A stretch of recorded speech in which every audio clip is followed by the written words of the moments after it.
de la mujer no están fuera de ella, sino están aquí, en nuestra cabecita.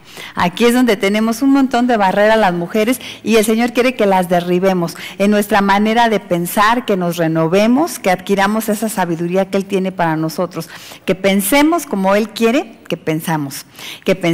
Y la semana, bueno, los capítulos anteriores estuvimos viendo derribando la barrera del desánimo.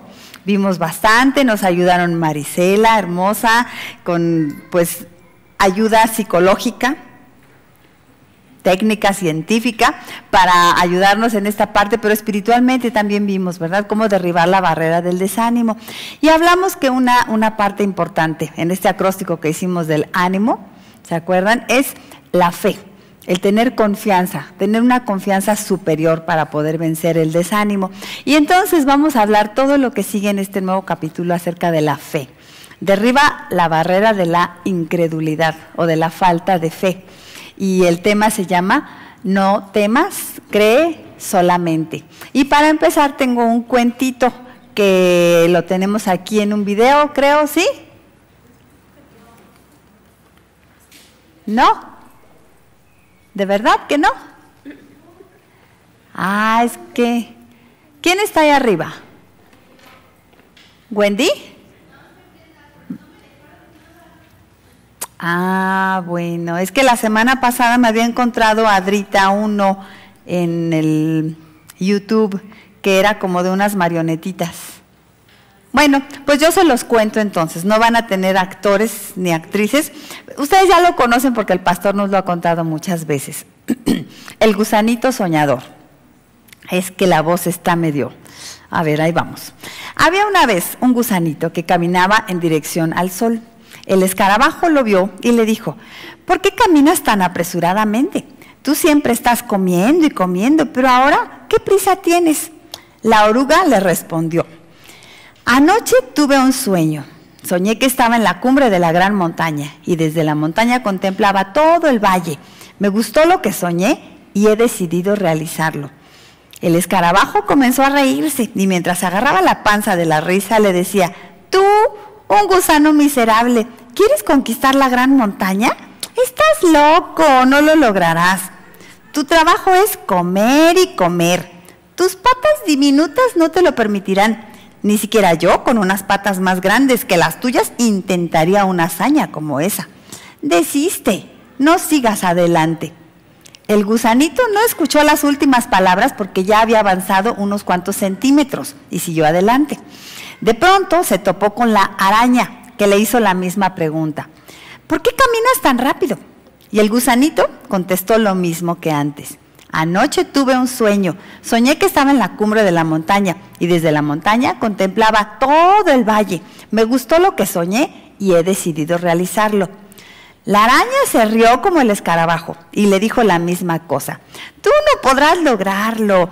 No tienes la naturaleza para hacer algo tan grande. Es imposible, desiste.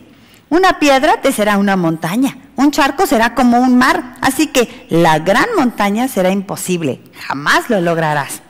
Y la oruga, igual que antes, no hizo caso y siguió adelante. El chapulín, la hormiga, la rana, la rata, la lombriz de tierra y otros animales le decían lo mismo. ¡Desiste! Pero el pequeño gusanito siguió adelante. Cuando ya había avanzado unos cuantos metros, se detuvo y dijo, estoy cansado. En realidad estaba cansado, no solo por caminar y caminar, sino porque no había comido y había escuchado tanto aquella sentencia de parte de todos los animales. No podrás, es imposible, desiste. Entonces se detuvo y lo último que se le escuchó decir fue, mañana estaré mejor. Con un último esfuerzo hizo un escondite, se metió dentro y se murió. Ahí estaba, un caparazón inerte, como testimonio de la insensatez, la locura y la necedad de un sueño. Los animales de la tierra traían a sus hijos y les mostraban aquel duro sepulcro y le decían, esto es lo que pasa a los que se atreven a soñar con algo que está más allá de sus posibilidades. No se atrevan nunca a soñar. Un día que el sol brillaba un poco más, pasó algo extraordinario. Aquel caparazón comenzó a moverse. De pronto se quebró y primero salieron unas antenas. después unas alas color de arcoíris y finalmente, delante de todos, estaba un magnífico ser. No era la oruga, aquel gusano ciertamente había muerto. Quien estaba ahí era otro ser. Todos sabían lo que haría. Se iría volando hasta la cumbre de la montaña y desde la montaña contemplaría todo el valle, porque eso era lo que había soñado y lo habría de realizar. Qué bonito cuento, ya lo conocían casi todas, ¿verdad?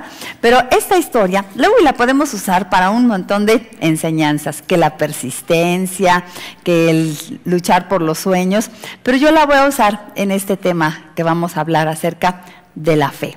Este gusanito creía algo firmemente y luchó por alcanzar eso, que no dejó de creer aún que otros le decían, estás loco, desiste, pero tenía un sueño y creía que ese sueño se podía realizar, tenía fe.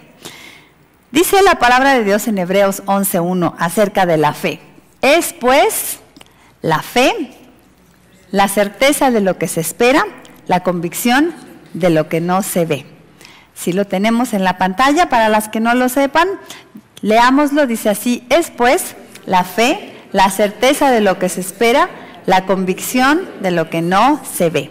Definición hermosa que ni un diccionario nos puede dar tan exacta, ¿no? Acerca de la fe. Y yo digo también que es pues la fe, seguridad, confianza y esperanza firme. Seguridad, confianza y esperanza firme. Es una necesidad que tenemos todos los seres humanos, ¿no es cierto? De tener seguridad, confianza y esperanza firme. En un mundo en el que todo es incierto, inseguro, en nada se puede confiar, la esperanza se nos evapora y los seres humanos necesitamos algo de qué tomarnos. La fe nos puede dar esto, la seguridad, la confianza y la esperanza firme. La fe es esa bendita habilidad de ver más allá de lo que nuestros ojos físicos pueden ver. Es una habilidad extraordinaria, milagrosa, ¿no? Ver más allá de lo que tus ojos y tu lógica te dicen. Es esa enigmática posibilidad de conocer realidades superiores a las que puedes tocar aquí en el presente, aquí y ahora, sino que te permite conocer una realidad que aún no está presente, pero la puedes vivir como el gusanito, ¿no? Él tenía un sueño y por ese sueño podía moverse. También la fe es esa maravillosa cualidad que nos permite oler, saborear y disfrutar lo que todavía no tenemos, lo que todavía está por venir. Oiga, es una milagrosa capacidad, ¿no? La fe es esa bienaventurada capacidad de atesorar convicciones que impulsan nuestros pasos, igual que el gusanito. Si no hubiera tenido fe en que se iba a cumplir su sueño, ¿con qué fuerza hubiera podido avanzar? Ante la oposición, ante la burla. Pero cuando tenemos fe, tenemos una fuerza, una capacidad. Es esa inquebrantable fuerza que da firmeza y poder a nuestro andar para superar obstáculos en el camino. Dígame si no necesitamos de la fe entonces los seres humanos en un mundo adverso. Es pues la fe, ese don otorgado por el Creador para relacionarnos con Él y ser todo aquello para lo que Él nos creó. Es un don otorgado por el Creador. No es nuestra la fe, viene de Dios. Y es ¿para qué nos la dio? Para que nos relacionemos con Él. Porque Dios es algo que no podemos tocar y ver, pero que sabemos que está a través de la fe. Le conocemos a través de la fe. Y además a través de la fe logramos ser todo aquello para lo que Él nos creó. Porque hay sueños que Él pone en nosotros, sueños que Él tiene acerca de nosotros, sueños que nos hace soñar a nosotros también. Y si tenemos fe, podemos alcanzar esos sueños. Si no tenemos fe, no podemos lograr aquello para lo que Dios nos creó. Ese es el propósito de la fe. Una de las más hermosas facetas de la inteligencia espiritual o de la sabiduría, que es lo que hemos estado tratando todo este tiempo, es justamente la fe. Es esa capacidad de creer. Es una forma de pensar, ¿están de acuerdo? Tener fe. Creer es una forma de pensar. Pues es parte, es una de esas facetas que tiene este diamante hermoso que es la sabiduría, la inteligencia espiritual. La humanidad ha usado el término fe como se le ha antojado, ¿verdad? A lo largo de la historia. Es el tema de los cuentos de hadas, Todos esos de Walt Disney, cuentos de hadas, todos usan la fe, el creer, la esperanza, ¿no? Es el tema de fábulas, de películas. También sectas religiosas y hasta corporaciones no religiosas hablan de la fe. ¿Están de acuerdo que hasta en ámbitos no religiosos se habla de la fe? Si puedes creer, se dice, ¿verdad? Sectas religiosas y hasta corporaciones no religiosas hablan de ella como de un poder, pero hablan de ella como de un poder mágico, ¿no? Es objeto de estudio tanto de teólogos como de filósofos, sociólogos, psicólogos, antropólogos y hasta publicistas. Se habla de la fe tanto en el mercado como en la universidad o en la iglesia también. En este mundo se le tiene fe a cualquier cosa. Se le tiene fe a una crema. ¿Sí están de acuerdo? Ah, no, yo le tengo mucha fe a esta crema. Se le tiene fe a un doctor. Hay quien dice, no, yo en cuanto veo al doctor, ya me siento bien. Se le tiene fe al horóscopo. Hay personas que no pueden salir en la mañana si no ven su horóscopo. Se le tiene fe a un partido político. Bueno, eso creo que ya no hay tanto, ¿verdad? Eso sí, ya lo vamos a tachar. Se le tiene fe a Santa Claus, a un ídolo ante el cual se arrodilla la gente. ¿Por qué lo hace? Porque tiene fe. Ante una ovejita. ¿Sabían ustedes que las ovejitas son objeto de fe? A mí me ha decepcionado tanto cuando ya les conté, ¿verdad? Llegué a vivir al DF. Yo allá en Chihuahua coleccionaba ovejitas por aquello de nuestro programa de radio que teníamos de las ovejitas Gina y Yani, y mi email ovejita Yani. Entonces yo ovejitas y ovejitas por todos lados. Y llego aquí al DF y todo el mundo tiene ovejitas en sus tiendas, en su caja registradora. ¡Oh, qué lindos! También les gustan las ovejitas.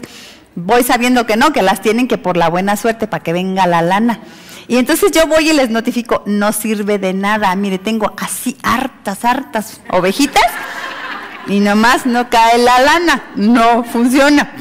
Pero se le tiene fe entonces a casi cualquier cosa en este mundo. Dicen que en este mundo hace falta fe, más bien hace falta ponerla en el lugar correcto, ¿no? Porque fe, uy sí, les digo, a la humanidad se le ha antojado usar este tema como ha querido. Pero la fe, según Dios la ha planeado, tenemos que entender qué es, porque ya dijimos que es el medio de Dios para que nos relacionemos con Él. No es un poder mágico para lograr todo lo que queramos con la fe, es como el mundo la maneja, ¿no? No, es el medio que Dios nos ha dado para que nos relacionemos con Él y seamos todo lo que Él ha planeado que fuéramos. La fe, según Dios la ha planeado, más que una capacidad humana, es el canal provisto por el Creador para que nos relacionemos con Él. Entonces es vital que escuchemos a Dios, ¿no? El autor de la fe, y que Él nos diga cómo quiere que creamos, para que aprendamos a creer como Él espera que creamos, que entendamos de parte de Dios lo que realmente es la fe. Y sabe que para las mujeres este tema es importante, porque las mujeres somos más propensas, vamos a la que sigue por favor, las mujeres somos más propensas a creer, a tener fe. Sí lo tenemos, ¿se hizo esto, hija? Ajá, las mujeres somos más propensas a creer, a tener fe, pero... 3 puntos, porque aquí todas se sintieron, ay sí, las mujeres creemos más que los hombres, pero ¿sabe qué también nos pasa a las mujeres? Esto de la fe y de creer para nosotras se vuelve un asunto emocional, porque las mujeres somos más emocionales que los hombres, usamos menos la lógica que los hombres, y fíjese nada más que la lógica no está peleada con la fe. Deberíamos de creer y de tener fe más inteligentemente, no nada más basadas en nuestras emociones y corazonadas, porque tengo una corazonada, ay, entonces tengo mucha fe. ¿Y qué tal que andan mis hormonas entonces por los suelos o me tengo problemas y entonces no tengo ese ánimo emocional para creer y entonces se me va la fe? Porque así funciona la fe con las mujeres. Somos más propensas a caer en emocionalismo, supersticiones, fantasías y pseudo fe. Por eso es importante que para agudizar nuestra inteligencia espiritual y capacidad de creer, aprendamos a creer como Dios espera que creamos, no como nosotras creemos que tenemos que creer. Y vamos a ver primero un punto, que es la insensatez de no creer. Si creer es una forma de sabiduría, una forma de la inteligencia espiritual, entonces lo contrario, no creer, es una forma de la no sabiduría, de la necedad. No creer es una necedad, la insensatez de no creer. La fe o capacidad de creer es una de las más hermosas facetas, dijimos ya, ¿verdad?, de la inteligencia espiritual. Muchos pregonan, muchos necios, vamos a decir, pregonan, necios que se creen sabios, de esos sábelo todos, pero que en realidad son necios, pregonan afirmando que tener fe es usar poco la inteligencia, el razonamiento y la lógica. Si sabemos esto, ¿verdad? Si nos hemos topado tal vez incluso con alguien que nos ha venido a decir, ay, es que tú no piensas, por eso tienes fe, que tú has dejado tu razonamiento a un lado para poder creer. Algunos piensan que creer está peleado con usar nuestro razonamiento y nuestra inteligencia. Lo que sí es una verdadera insensatez es no tener fe. Y vamos a ver en la Biblia, ¿se acuerdan ustedes cuando hablamos en nuestro segundo capítulo apenas que necesitamos los pasos para ser sabias? Vimos uno que es, haz tu pedido. Haz tu pedido. ¿Por qué dijimos esto? Porque en Santiago, él escribe una cartita donde nos dice, si alguno tiene falta de sabiduría, pídala a Dios, el cual da a todos abundantemente y sin reproche y le será dada. Entonces aprendimos ahí que si tenemos falta de sabiduría, ¿qué tenemos que hacer? Como dijo Santiago, hacer nuestro pedido, orar, ir con Dios y pedirle sabiduría. Eso aprendimos en aquel capítulo, pero si seguimos leyendo Santiago, miren Santiago 1.6, ese que les acabamos de decir es Santiago 1.5, pues el 1.6 inmediatamente dice, pero, dice, el cual dará a todos abundantemente sin reproche, ¿verdad? Y luego dice, pero pida con fe, pida con fe. Si no pide con fe, si no hace su pedido con fe de sabiduría, no va a recibir la sabiduría. Es aquí como un casamiento, una boda que hay entre la sabiduría y la fe. Sin fe no va a haber sabiduría. Vamos a la que sigue. Sin fe no hay sabiduría, dice el pasaje, ¿verdad? Pero pida con fe. Sin fe no hay sabiduría y sin sabiduría no hay fe. Y a continuación de este pasaje 1.6 continúa diciendo Santiago, miren, les digo que hace como que pincelea con sus óleos un boceto marino para describir la inconsistencia de una vida sin fe. Y dice, pero pida con fe, porque el que duda, el que no cree, el que no tiene fe, es semejante a la onda del mar que es arrastrada por el viento y echada de una parte a otra. ¿Sí se imaginó usted el cuadro que está pintando allí Santiago? Otra vez, trate de imaginarlo, un cuadro, un paisaje. El que duda es semejante a la onda del mar, que es arrastrada por el viento y echada de una parte a otra. Ahora que fuimos al mar, oh, triste realidad, estaba llueve y llueve el sábado, el mar estaba espantoso. ¿Ven que el mar de Cancún es así, color turquesa, bien guapo? No, pues era color lodo, tierra, espantoso. Y las olas, no, pues para allá y para acá. Una ola nunca está en un mismo lugar. Una ola no tiene firmeza, no tiene cimientos, no tiene ni de qué sostenerse, está a expensas totalmente del viento. Una ola del mar. Dice Santiago que el que no tiene fe es así, está a expensas de las situaciones, no tiene de qué agarrarse, no tiene firmeza, no hay cimientos en su vida, ya en un momento está allá, ya en un momento está acá, según como el viento se le dio la gana. Si no tiene fe, un ser humano es como una ola de mar. La incredulidad es el rechazo o dificultad para creer. Y es una barrera que nos limita, nos coarta y nos aprisiona. Así como una ola de mar no es nada si no tiene fe, así es una persona que no tiene fe. Me pasa tantito al anterior, al pasaje, hija, por favor, otra vez. Dice, no piense pues quien tal haga, tal que pida sin fe. Quien pida sabiduría sin fe, no piense pues quien tal haga que recibirá cosa alguna del Señor. El hombre de doble ánimo es inconstante en todos sus caminos. No piense pues que quien pida sin fe va a recibir sabiduría, porque ya quedamos sin fe, no hay sabiduría. Y sin sabiduría no hay fe. Entonces esta barrera de la incredulidad es una barrera que nos pone en una muy mala situación. La mujer que no tiene fe es aquella que no puede mirar bendiciones u oportunidades en medio de las circunstancias adversas. De esas adversas que todas tenemos, pero la persona que no tiene fe solamente mira ¿qué? La circunstancia adversa, el problema. No puede tener esa mágica capacidad de ver más allá, bendiciones u oportunidades. Esta persona no cree que le puede ir bien. Para ella todo está mal y solo espera empeorar, no espera mejorar. Es la que dice, todos los hombres son iguales, va a pasar lo mismo de siempre, todo me sale mal. El que nace para tamal, del cielo le caen las hojas. El que nace para maceta, no pasa del corredor. Ay, se la saben rete bien, hermanitas. Nunca me va bien en la vida. Yo solo tengo problemas. Y si acaso ella toma en cuenta a Dios, solo lo hace para decir, a mí Dios no me bendice. ¿Qué tal? Es esta onda del mar que es arrastrada por el viento. La mujer que no tiene fe. Para una mujer que no tiene fe, el dudar se convierte en su religión y su credo, porque el credo es esto que repetimos, ¿no? Porque lo creemos, y ella entonces cree, y es su religión el no confiar, el solamente esperar cosas tristes, nefastas. Dígame si no es esto una necedad. En cambio, la sabiduría nos permite tener fe.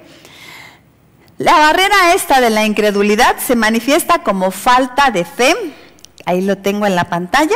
Se manifiesta como falta de fe, pero también se manifiesta como fe equivocada, que no por llamarse fe deja de ser incredulidad. Miren que ahí estoy hablando de dos cosas.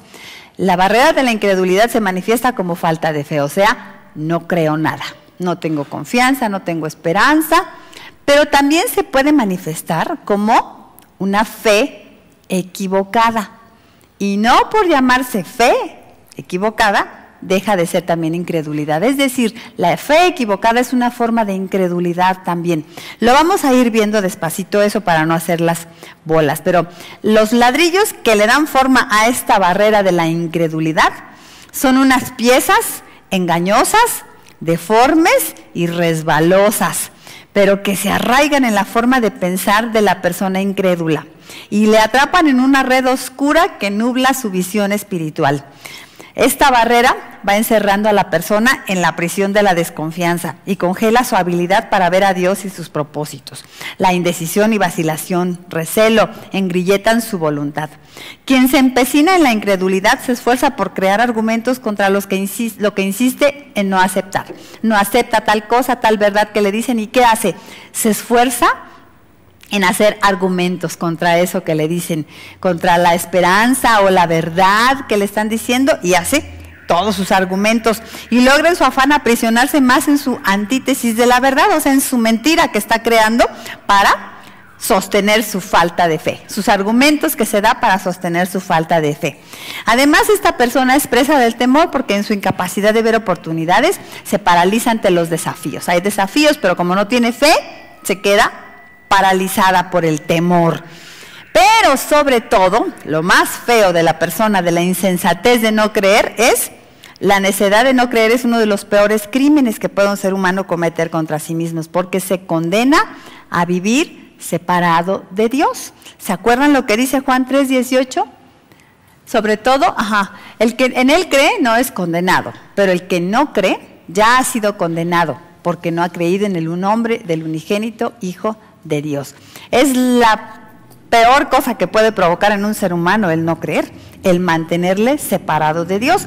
Dijimos al principio que la fe es el don de Dios para relacionarnos con Él. Así que quien no ejerce la fe y quien no cree, lo peor que le pasa es que se mantiene separado de Dios. Y qué triste que hay gente que pregona, que cree en Dios y que ama a Dios, pero que no vive una vida de fe, también está separado de Dios. Aunque supuestamente le conozca, a lo mejor viene a una iglesia, pero si no ejerce la fe como Dios quiere, también está separado de Él. También hay un abismo, una barrera entre Dios y Él. No creer entonces es una terrible manifestación de la necedad. Necedad.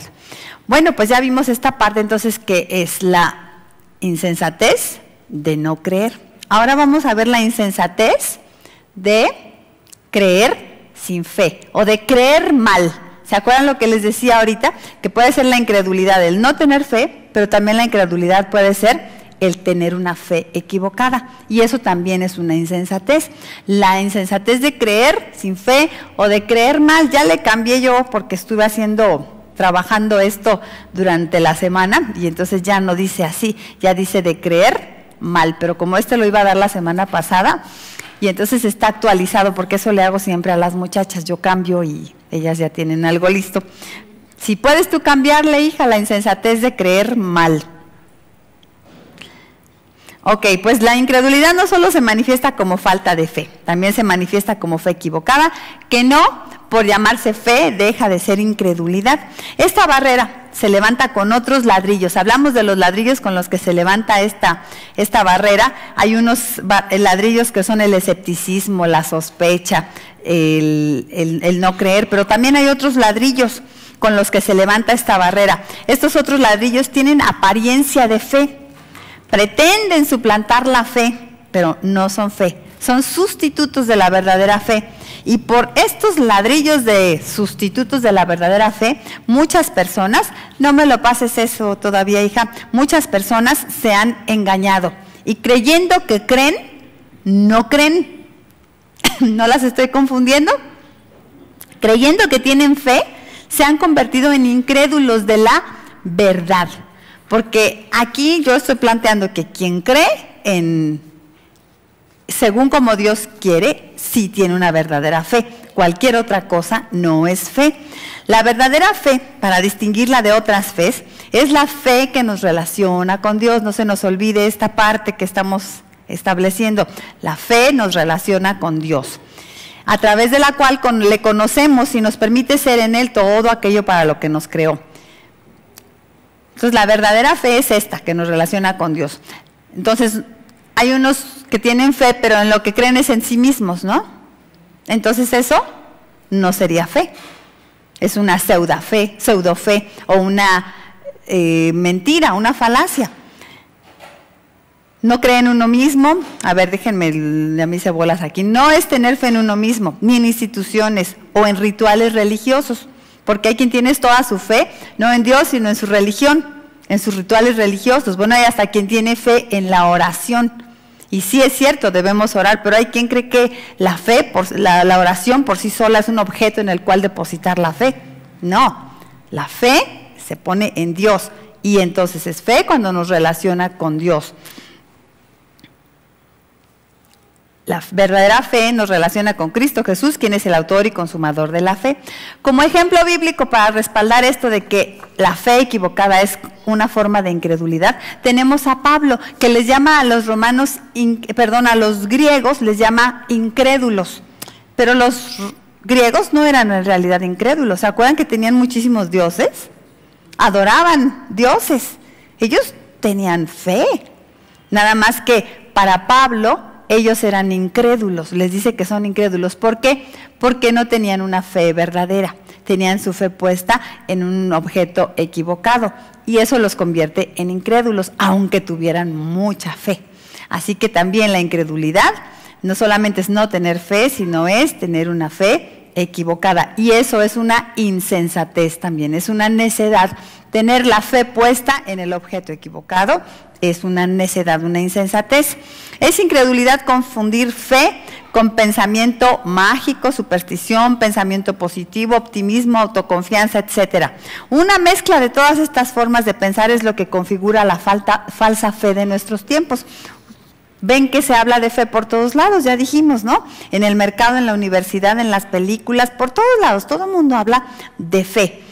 Es interesante que vemos a la gente creyendo de esta manera en los ambientes seculares sin Dios. O sea, creen, pero Dios está totalmente fuera de su mapa. Y de igual manera, aún en ambientes religiosos, se cree de esta manera. se tiene una falsa manera de creer, una forma de incredulidad, aún en congregaciones que se dicen cristianas. Hay una frasecita que nos gusta mucho, que nos enseñó acá el pastor, ¿se acuerdan? Lo mejor está por venir. Y saben que no la usamos nada más en la iglesia, ¿verdad? Se usa por todos lados, lo mejor está por venir. Viene de una historietita que nos contó el pastor, de una bella dama anciana que tenía la costumbre de que siempre cuando iba a algún restaurante o alguna cena especial, y ya ve que pues le están retirando a uno los platos y todo, pero un día un mesero le decía, guárdese el tenedor, guárdese el tenedor, no deje que se vaya porque lo mejor está por venir, le decía el mesero a la ancianita. ¿Y qué era lo mejor que estaba por venir? El postre, el pastel, ¿no? Y entonces ella cuando pues supo que ya iba a fallecer porque tenía una enfermedad terminal, entonces le habló a su pastor, le dio todas las instrucciones para decirle lo que ella quería que hubiera en su funeral, qué cantos, de qué tema predicara, a quién invitara, todo lo preparó muy bien y le pidió al pastor, y por favor, allí en mi ataúd quiero que me pongan en mis manos un tenedor. Y que les diga a todos que llevo ese tenedor porque yo estoy convencida de que lo mejor está por venir. Así nos la enseñó el pastor la historia esta, y la frase esta tiene totalmente un sentido para nosotros con sustento, porque sabemos que sí, lo mejor está por venir. ¿De qué estamos hablando? De la vida eterna. Nosotras como cristianas sabemos que lo mejor está por venir. Aquí estamos viviendo vicisitudes, cosas que tal vez no nos agradan, pero vivimos con una esperanza. Lo mejor está por venir en los cielos, allá nos vamos a comer el postre. Bueno, para nosotros tiene un sustento, pero todo el mundo la dice la frase, lo mejor está por venir. ¿Y cómo sabes tú que lo mejor está por venir? Todos se basan en esta vida, ¿no? Ay, si tú ten confianza, lo mejor está por venir. ¿Y qué tal que Dios quiere que todavía yo pase por otras pruebas, por más problemas? ¿Con qué garantía yo me atrevo a decirte que lo mejor está por venir si tal vez todavía vienen pruebas en esta vida? Solamente podemos estar convencidas de una verdad, lo mejor está por venir en los cielos. Pero se fija entonces cómo usamos la fe tan superficialmente, o se usa la fe tan superficialmente en nuestro mundo. Le encanta a la gente decir estas frasecitas. Uy, circulan en el Facebook y en los WhatsApp, cuánta frasecita boba, digo yo, que este menso que me la puso no sabe ni lo que está diciendo, no sabe ni en qué la sustenta, ¿no? Solamente quien tiene una verdadera fe, conociendo a Dios, puede decir este tipo de frases. Es un ejemplo para que veamos cómo la fe entonces en nuestro mundo está contaminada, está adulterada, se cree mal. Perdón, hija, aquí te voy a hacer un desastre, detente, porque tengo un desastre con la presentación aquí. Lo más grave de esta fe equivocada es que en lugar de acercar al ser humano a Dios, le aleja más y más a través de sus mentiras. ¿De dónde vendrán entonces estas mentiras si nos alejan de Dios? Del enemigo, del que quiere que no creamos en Dios y nos quiere mantener engañados, creyendo que creemos, cuando en realidad nos estamos alejando de Dios, de la verdadera fe. ¿Se fija? Qué delicado. Es el adulterar la fe, o los atajos de la fe. Atajos de la fe como el pensamiento mágico. El pastor nos ha hablado de esto. ¿Se acuerdan ustedes qué es el pensamiento mágico? Es la incredulidad de quien cree en la fe. ¿Qué es esto? Bueno, quien le da a la fe un poder por sí solo. Es atribuirle poder a la fe por sí misma. Creer que porque tengo fe, entonces puedo conseguir las cosas, como que la fe de verdad fuera un poder mágico por sí solo. Es la fe basada en la fe, es poner toda la confianza en la acción de creer como único fundamento de la fe. Mi único fundamento es que yo creo. Sí, pero ¿qué? No, pues creo en la fe, en el poder de la fe. El pensamiento mágico es creer que algo pasará solo porque yo lo creo. ¿Qué tal? Porque yo lo creo, entonces esto va a pasar. Es creer porque lo siento. Que se expresa en frases como ya me vi, me late, tengo una corazonada y por eso entonces creo, por eso tengo fe. ¿Ahí de qué dependió? De mis emociones, de mis sentimientos. Como decía yo hace un momento, las mujeres somos muy propensas a esto, a las corazonadas. Es pensar que los acontecimientos dependen de la fe. Es creer que porque yo declaro, decreto, conjuro, ato o desato lo que yo desee, eso sucederá. Pensamiento mágico es la fe que gira en torno a sí misma, a la fe, que gira en torno al sujeto que cree, el ego que ejerce la fe. Ese es el pensamiento mágico y es una mentira diabólica que nos aleja de Dios porque pone en el centro al ser humano con su fe muy poderosa y no pone en el centro a Dios, el objeto de la fe. Eso es incredulidad también. La superstición es la incredulidad de creer en poderes sobrenaturales.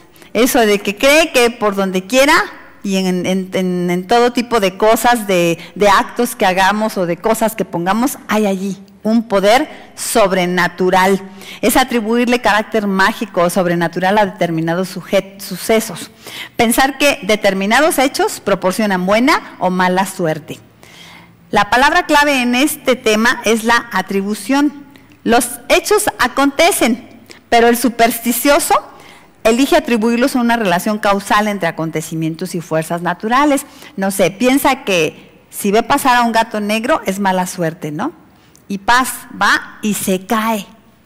Casualidad, ¿pero qué? Él le atribuye su caída a que vio un gato negro.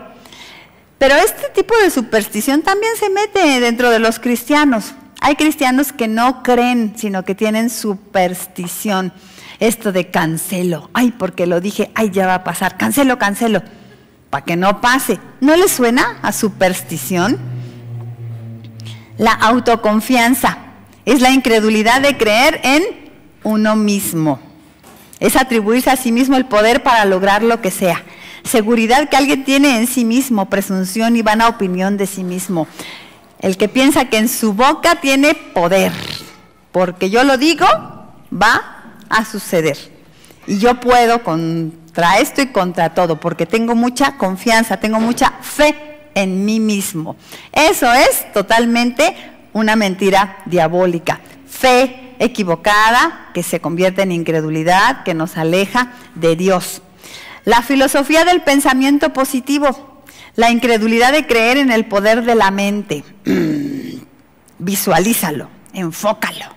Piensa en esto y verás que lo vas a lograr, lo vas a atraer. Hay por ahí todo un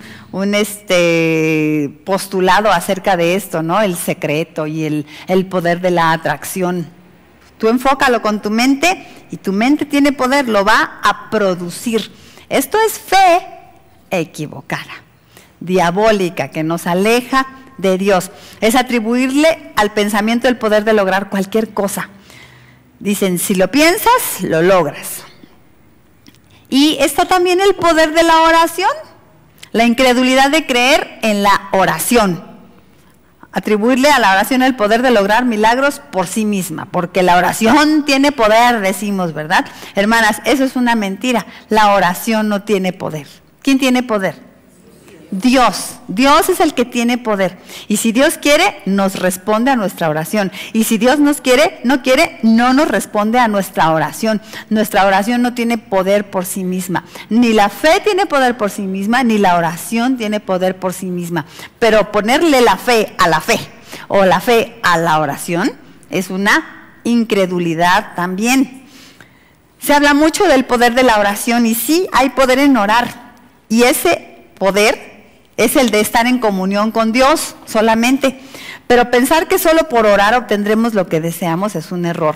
Hay incluso quien dice que con nuestra oración movemos la mano de Dios.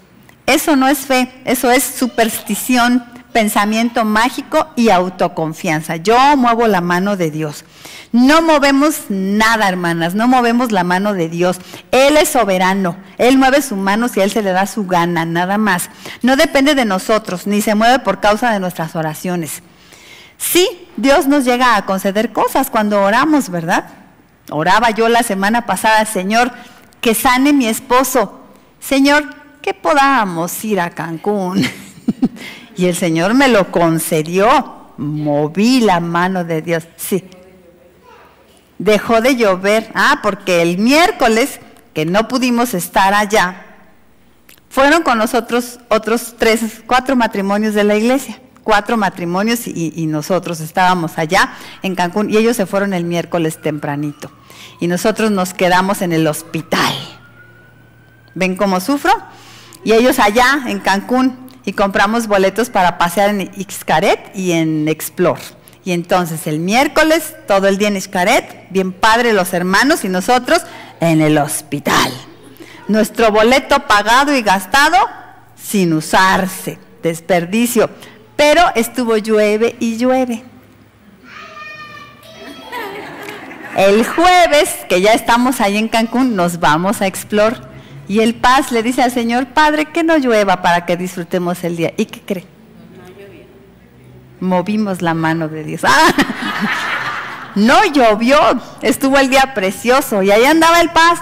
Es una paradoja de la vida, tirándose, ese Explorer es de tirarse en unas tirolesas bien grandotas y bien bonitas y bien emocionantes. El día anterior el hombre estaba en el hospital y al otro día se andaba tirando de las tirolesas. Eso le hizo mucho bien, la verdad, para su recuperación, pero que movimos la mano de Dios. Dios nos concede cosas, pero nosotros no hacemos los cambios por nuestra oración. Quien hace los cambios es Dios. Si oramos y Dios nos responde es porque así era su voluntad. Él nos usa para que pidamos cosas, para que se sepa que Él lo hizo. ¿Qué función tiene la oración entonces? Él quería concedernos esa bendición. Tal vez si no oramos, pues el Señor no nos la da, ¿verdad? Y porque oramos, nos la dio. Porque movimos la mano de Dios, no, porque Él ya quería darnos esa bendición, pero quería que oráramos para que se mostrara que Él fue quien lo hizo. Quería que hubiera alguien pidiéndole eso que Él quería dar, para que al darlo se supiera que fue Dios quien lo hizo. Pero entonces, el pensamiento mágico, el pensamiento positivo, el poder de la mente, ¿qué más dijimos? La superstición, la autoconfianza, el poder de la oración, todo esto son mentiras que nos alejan de la verdadera fe. Son formas de un adulterio de la fe, son atajos de fe, pero no son la verdadera fe. Y también constituyen una barrera dentro de la mente de una mujer que le impiden tener la verdadera fe, porque ella cree, yo tengo mucha fe, pero ¿qué tipo de fe es esa fe? Decía nuestra hermana, estaba yo leyendo un libro, ya se me olvidó, luego les digo el título de un libro de la hermana Beth Moore, y dice que los creyentes de este tiempo, los creyentes de la actualidad somos incrédulos.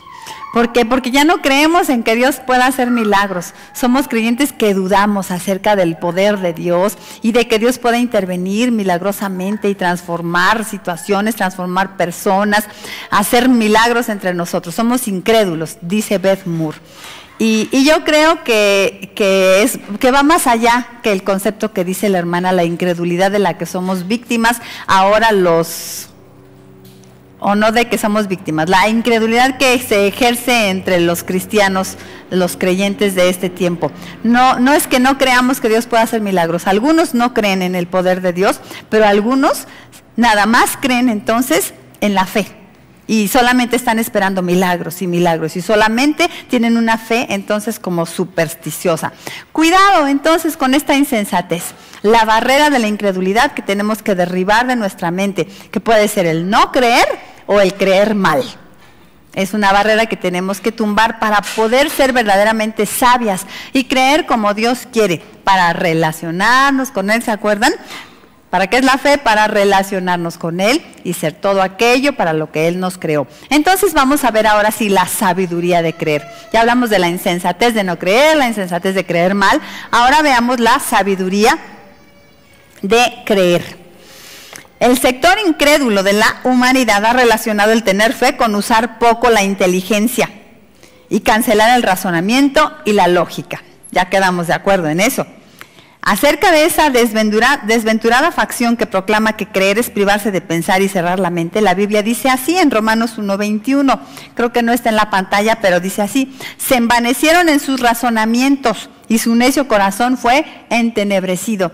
Esos que dicen que creer es no tener razonamiento, pues se han envanecido en sus razonamientos y su necio corazón ha sido entenebrecido, porque el creer realmente es ser sabio. En realidad, tener fe es una forma de pensar superior, ahí lo tengo escrito. Tener fe es una forma de pensar superior. Tener fe es usar los campos de tu cerebro poco acostumbrados a funcionar. ¿Se acuerdan? Desde el segundo capítulo vimos eso, que en nuestro cerebro hay mucho por estrenar, mucho material gris por ahí que están con la etiqueta de nuevas ahí. ¿Cuántas neuronas, cuántas áreas de nuestro cerebro tienen etiqueta de nuevo todavía? ¿Tiene usted algún vestido por ahí, alguna camiseta por ahí guardada que todavía tiene la etiqueta sin estrenar? Estrénela, hermana, no desperdicie la oportunidad ya, hoy. Pues igual con nuestro cerebro. Tener fe es usar los campos de tu cerebro poco acostumbrados a funcionar. Es tener una mente abierta para comprender el mundo desde una perspectiva que supera las dimensiones horizontal y vertical de tus sentidos. Tener la mente abierta para comprender el mundo desde esta otra perspectiva, para percibir en dimensiones superiores la realidad. Así que pensar, lejos de no usar la inteligencia, el razonamiento y la lógica, es usarlas más allá, es usar el cerebro un poquito más allá. Estos chavos de los que dijo Pablo, se envanecieron en sus razonamientos y su necio corazón fue entenebrecido, se conformaron con usar solamente una parte de su cerebro, con solamente mirar la vida desde un enfoque, y se privaron a sí mismos de mirar desde una perspectiva mucho más amplia, que solamente a través de la fe se puede ver. Pero pensar que, perdón, estoy equivocada de hojita. Ok, para acceder al territorio de la fe necesitamos derribar la barrera de la incredulidad, para poder caminar en ese territorio planeado por Dios, que es un territorio lleno de luz, color y esperanza. Ese es el territorio de la fe. Donde no hay fe, no hay esperanza, no hay luz, no hay color, pero el territorio de la fe es hermoso y está lleno de sueños, de gozo y de paz. Pues para poder movernos y disfrutar la maravillosa dimensión de la fe, debemos estrenar una nueva manera de pensar. Tenemos que agarrar nuestro cerebro desde otra perspectiva. Recuerda, en nuestro cerebro hay mucho por estrenar. Los patrones de pensamientos de incredulidad, que son, ¿se acuerdan también los patrones de pensamiento? La línea de pensamiento en la que siempre nos movemos, siempre vamos por esa misma carretera, pues debemos de derribarlos y cambiarlos para que vengan a ser sustituidos por nuevos patrones de pensamientos de fe, nuevos patrones de pensamientos. Dios nos creó con la capacidad de creer. Nuestro cerebro está diseñado para tener fe. Mire nada más, esta parte me encanta y me da lástima que no vino la doctora Centurión, porque ella fue la que me enseñó esta parte y me sentía muy orgullosa de decirle: mire, maestra, hice mi tarea, aquí está. Vamos a ver esta parte que me encanta y ahí vamos a terminar el día de hoy. Déjale otra vez un poquito para atrás, hija. Dios nos creó con la capacidad de creer. Esto es interesante porque todos los seres humanos podemos creer. Así que el ser humano que no cree está yendo en contra de su propia naturaleza, porque nuestro cerebro sí está diseñado para creer, está diseñado para pensar y también está diseñado para pensar de esta manera superior. Nuestro cerebro tiene lo necesario. La fe pertenece a nuestra constitución como seres humanos, precisamente porque, ¿qué decíamos? La fe es el medio por el cual nos relacionamos con Dios. Sería injusto Dios de no habernos dado un medio para relacionarnos con Él. Por eso Él nos dotó con lo necesario para que podamos creer. Es lo que los científicos han llamado el punto de Dios en el cerebro. Hay científicos que dicen que hay una parte específica de nuestro cerebro que es la que nos ayuda a relacionarnos con Dios. ¿Qué tal? Hay algunos que han llegado a ese extremo. Les voy a leer este escrito que tengo aquí. Se llama El diseño espiritual del cerebro. Ahí vamos a ir puntualizando algunas cosas. Brendita, por favor. El diseño espiritual del cerebro. Del cerebro, aquí la cosa física. Estamos hablando de la materia gris, ¿sí? El cerebro humano es el único sensible a valores, a cuestiones del sentido de la vida y a temas ligados a Dios y a la trascendencia. Y busca relacionarse con lo trascendente y divino. El cerebro humano es el único que tiene este tipo de pensamiento. Cada vez aparecen más investigaciones que muestran que nuestro cerebro tiene una ruta espiritual. Eso lo tengo ahí escrito. Cada vez aparecen más investigaciones que muestran que nuestro cerebro tiene una ruta espiritual que permite que esto sea posible. ¿Qué es una ruta espiritual? Bueno, diferentes puntos del cerebro que se activan cuando nosotros tenemos este tipo de pensamientos, como que valores, cuestiones de sentido de la vida, temas ligados a Dios, temas ligados a la trascendencia, a lo divino. Cada vez que tenemos este tipo de pensamientos, hay investigaciones que nos muestran que el cerebro tiene una ruta espiritual en la cual se mueven este tipo de pensamientos. Algunos científicos indagan en las huellas neuronales que deja la fe. Usted sabe, cuando tenemos un pensamiento, hay neuronas que se conectan unas con las otras, ¿sí? Entonces así es como se dan las ideas, los pensamientos. Bueno, pues los investigadores han buscado qué tipo de neuronas son las que se conectan cuando tenemos este tipo de pensamientos, cuando tenemos pensamientos de fe. Estas investigaciones forman parte de un campo llamado neurociencia espiritual o neurobiología de la espiritualidad. Ahí las tengo escritas, no nos interesa mucho, pero para que sepan que existe esta parte de la ciencia, neurociencia espiritual o neurobiología de la espiritualidad. ¿Qué hace? Pretende comprender la espiritualidad, el misticismo y la fe desde un punto de vista neurobiológico, o sea, físico, ver cómo físicamente funciona la fe. Ha nacido así una nueva disciplina que científicos estadounidenses han llamado neuroteología. Así que neurociencia espiritual, neurobiología de la espiritualidad o neuroteología estudian esta parte. Entre los asuntos de más interés de estos expertos está el averiguar si el cerebro humano cuenta con un punto de Dios, o sea, un área cerebral específica responsable de la espiritualidad de nuestra especie, punto de Dios en el cerebro. O si esta, o sea, la espiritualidad es un fenómeno dinámico que emplea múltiples partes del cerebro. Y entonces hay científicos que dicen que sí, se emplean múltiples partes del cerebro, pero hay científicos que dicen, pero además hay un punto específico, que es el punto de Dios en el cerebro. Las investigaciones muestran que en efecto hay una amplia red de estructuras implicadas cuando buscamos el sentido de la vida, cuando tenemos una experiencia de amor, de solidaridad, de profunda paz o de comunión con lo divino. Esto a lo mejor no lo podemos, no sé si me pusieron aquí hasta el esquema, pero está en el lóbulo frontal, acá, del cerebro, que nos ayuda a focalizar la mente en la oración. El sistema límbico, por acá así más al centro, que permite experimentar emociones poderosas, y los lóbulos parietales involucrados en nuestro sentido de nosotros y en su orientación en el espacio y el tiempo. Entonces esta ruta espiritual está así: lóbulo frontal, sistema límbico y los lóbulos parietales. Se ha comprobado científicamente que la espiritualidad aumenta la actividad en estas zonas del cerebro. Se hacen estudios que muestran cómo en estas actividades están ahí usándose estas partes del cerebro. Pero también, ¿se acuerdan que hablamos de las sustancias químicas que hay en nuestro cerebro cuando estamos teniendo cierto tipo de emociones, cierto tipo de pensamientos? Hay sustancias químicas que se activan en nuestro cerebro. Pues también las sustancias químicas, miren, ahí está. Vamos, hija, las sustancias químicas registradas en estas zonas del cerebro, cuando tenemos experiencias espirituales, también explican muchas cosas. Mire qué pasa. La serotonina, ¿se acuerdan cuando hablamos de las hormonas de la felicidad, las hormonas del placer?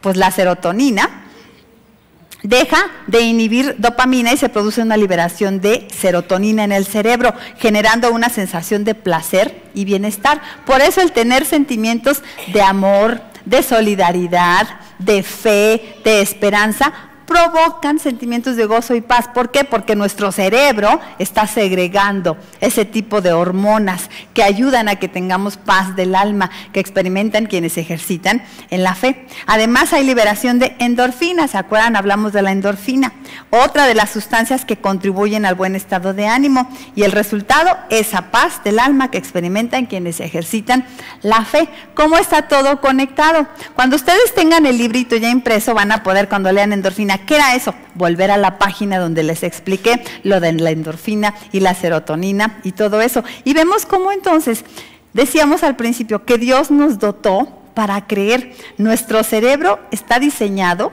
para tener fe. Estudios que proponen cierta región de la corteza parietal posterior como una de estas bases anatómicas le han denominado a esa región en particular de la corteza parietal las neuronas divinas. Pero además otras investigaciones han descubierto que una de estas zonas es la particularmente encargada de la espiritualidad, y neurobiólogos, que hasta les pongo aquí los nombres, como Persinger y Ramachandran, y la física cuántica Dana Zohar, han nombrado el punto Dios a una región particular de los lóbulos temporales, y pongo aquí hasta el libro en el que lo publican.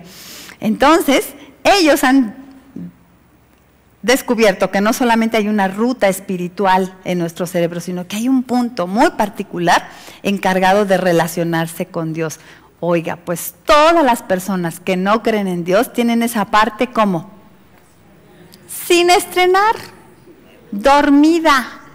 El cerebro está, vamos a decir, cableado, tiene los dispositivos puestos por Dios para que creamos en Él. Y quien no cree, esos necios que fueron entenebrecidos sus razonamientos por negar a Dios, que no tiene esa capacidad de relacionarse con Dios, tiene esa parte de su cerebro sin usar. ¿Qué le podemos decir?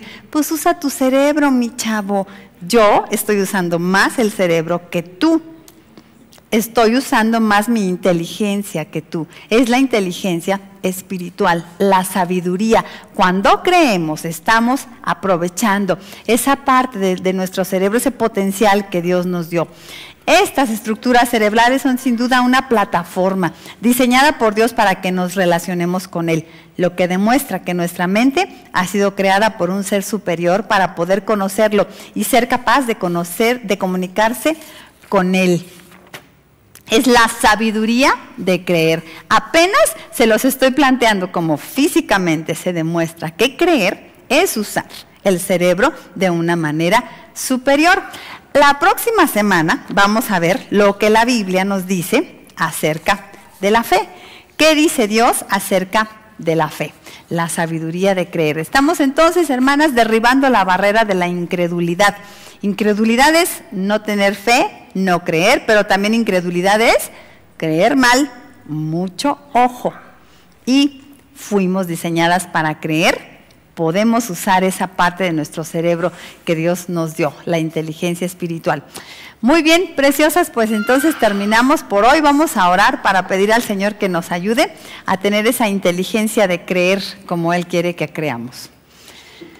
Padre, te agradecemos porque maravillosamente nos creaste, nos diseñaste, Señor, para creer en ti. Gracias porque es a través de nuestro cerebro como podemos ejercer la fe y podemos conocerte y ser todo aquello para lo que nos creaste. Te pedimos, Señor, que a cada hermana que hemos escuchado hoy esta enseñanza, nos enseñes cómo ponerla en práctica, que nos enseñes, Señor, a ejercer nuestra fe de una manera adecuada, a creer en ti, Señor, como tú quieres, a relacionarnos contigo a través de este canal hermoso, Señor, y que creamos correctamente, Señor, como tú quieres, sin supersticiones, sin emocionalismo, Señor, sin tratar de manipular, tal vez pensando que nuestra fe es un poder mágico, sino sometiéndola delante de ti, Señor, y solamente creyendo, confiando en ti, poniéndonos en tus manos, Señor.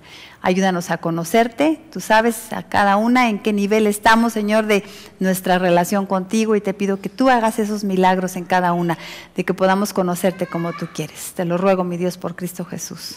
Amén. Amén. Dios las bendiga, hermanitas.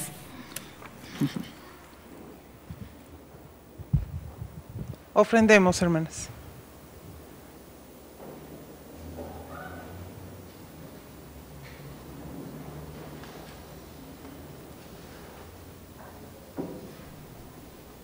Hermanitas, las invitamos que ahí en su lugar cantemos este canto mientras adoramos al Señor.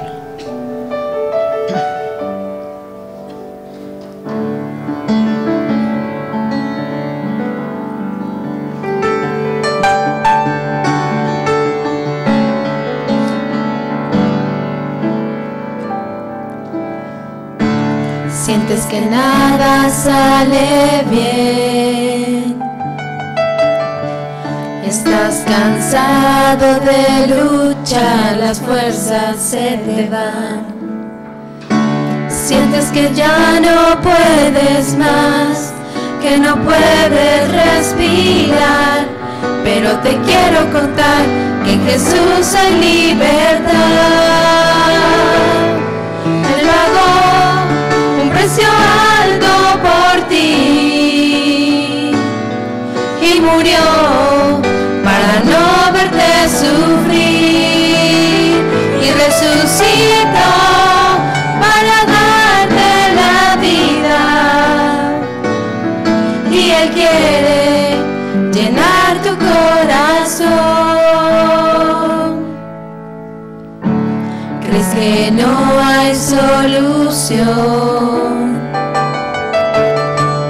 Pero Jesús es el camino, la verdad.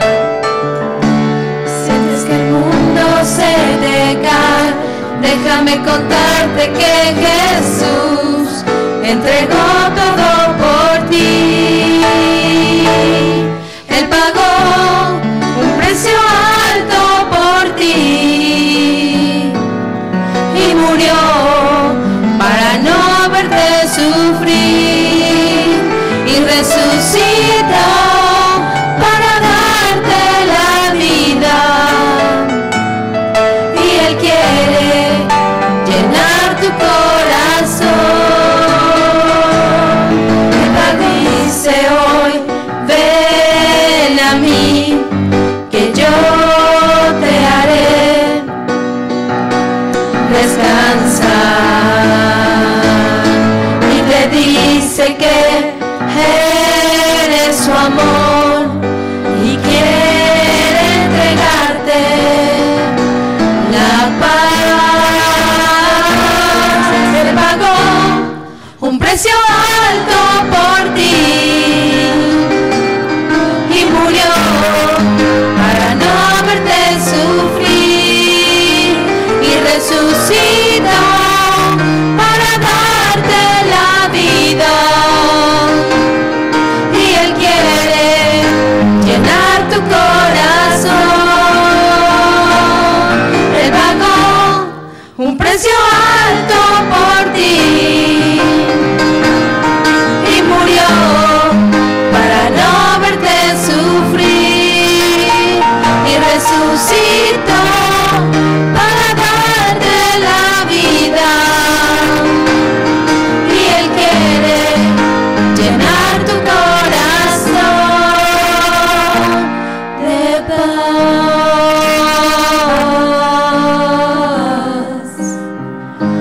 de paz,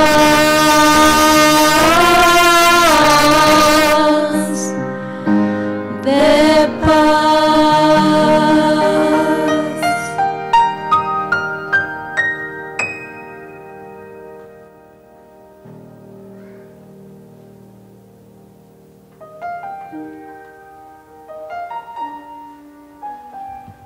Oremos. Gracias, Padre, por la bendición de estar aquí en tu casa, Señor, por tantas cosas que nos das y que no merecemos, Señor, porque no nos ha faltado el pan, porque tú estás con nosotros en todo momento. Y en especial la bendición de poderte ofrendar un poquito de lo mucho que nos has dado, Señor. Señor, te pido que bendigas a mis hermanas en sus gastos, Señor, y asimismo te pido que des sabiduría para administrar a mis hermanos, Señor, porque este dinero es para ti, para tu honra y tu gloria. Por tu Hijo amado Jesucristo. Amén.